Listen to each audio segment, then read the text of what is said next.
It is Week 8 JP poll edition time, and we've got some movement, but not in like the top 5 or 6. In fact, the top 8 remained unchanged. But, and a big caveat here, there is movement all over the place. After number 8, there's only one team that stayed the exact same as they were last week. So we got a lot of movement here to remind you this is not a ranking, it is not a ranking, it is not a ranking. And by the way, this is not a ranking. This has nothing to do with merit or your resume or anything. This is strictly power rating. That's why Iowa has never been ranked inside our top 5, even though in AP world they were already ranked number 2. So with that in mind, we care about who would be favored against who tomorrow on a neutral field. Let's start at number 25. I know this one's going to throw you for a loop because their record is bad. We've still got Nebraska as one of the 25 best teams in the country. We would favor Nebraska against Coastal Carolina tomorrow, for example. Every reputable predictive model out there would agree with that, by the way. This is not us out on some limb.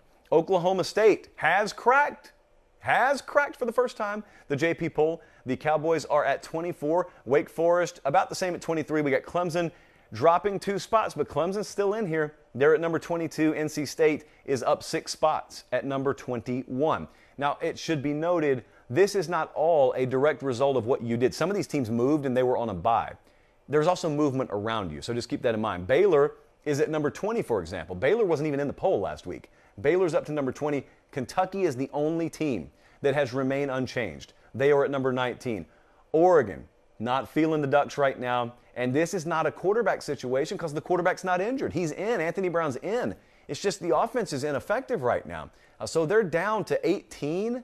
But this is a team that still has juice left. That's a team I could easily see. If they went on a run, Oregon, from a power rating standpoint, they could finish the season in the top 10. They have that kind of roster and capability. Arkansas is still here. This is another one that will throw the "you are what your record says you are" crowd for a loop. Arkansas is relative to schedule. They are our number 17 team right now. We've got them ahead of several Power 5 undefeated teams.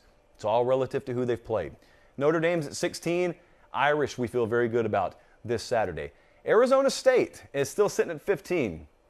Admittedly, that's not a team we've had a very firm grasp on this year. So they're at 15. A&M has vaulted 11 spots. The Aggies, everywhere but quarterback, they've got the kind of talent roster that just automatically, like auto slots you inside the top 10. We had only dropped them as far as we had because we thought the offense had gone off the rails. But now, 2 weeks in a row, they have performed well above expectation level. And it's really big that they did it in an early kickoff after playing Bama. You just got to be careful, because Tennessee got really fat on Missouri's defense too. Everyone gets fat on Missouri's defense. So we're not going all in. The model's not going all in on them. They've still got them at 14. And believe it or not, for a talent roster as loaded as A&M's is, that's still pretty low, but they are climbing. Michigan State has climbed a pretty significant amount there too. They're at 13. Look at Auburn. The model is really buying Auburn right now. Auburn's up at 12. That is one of the highest rated 2-loss teams in America, also above several 1-loss and undefeated teams. How about Pittsburgh? I never thought I'd see this. Pitt is knocking on the top 10.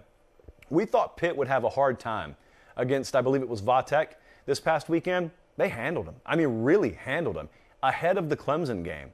Dynamics-wise, it screamed letdown spot for Pitt, and they handled them. So Pitt's at number 11. All right, here we go. It may get a little controversial here. It shouldn't be. This is a model, so I don't even think it can understand what controversy is. Iowa has fallen behind Iowa State. Now, I want to note something. Most of the predictive models out there never dropped Iowa State behind Iowa. I told you earlier, when those two teams played, the post-game win expectancy percentage was in the 90 percentile range for Iowa State. It was a turnover game. It counts, but in the predictive world, it doesn't count nearly as much. And so Iowa didn't drop. Well, we think we had Iowa nailed, so we didn't drop Iowa at all. The reason they're down to 10 is because some teams jumped ahead of them. But Iowa State, the model loved them against Kansas State. They feel like it's multiple models. The model feels like Iowa State's hitting stride. I agree. And we've got a chance to further validate that Saturday when they play Oklahoma State. So Iowa State's at 9.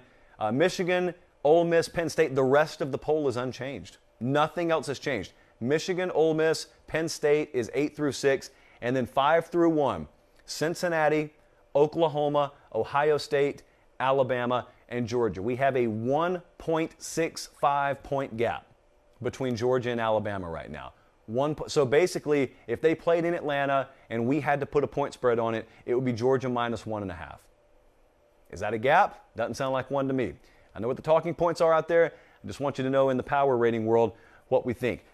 I'm interested in this because you may look at this and say Cincinnati's low. No, friends, Cincinnati's insanely high. For a G5 roster to be this highly rated in a power rating is well, it's monumental. I don't know that it's ever happened in this particular poll. So, we only got one person who technically delivers the news here, but that's noteworthy when you consider the talent roster advantage that a team like Texas A&M has, for example, and they're all the way down at 14. Cincinnati's at 5. It's hard.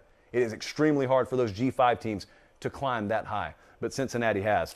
JP poll is about to get shook up because a lot of those teams are about to start playing each other. That Big Ten round robin, Michigan and Penn State and Ohio State and Michigan State, they're all about to start playing each other like bumper cars. It's going to be fun.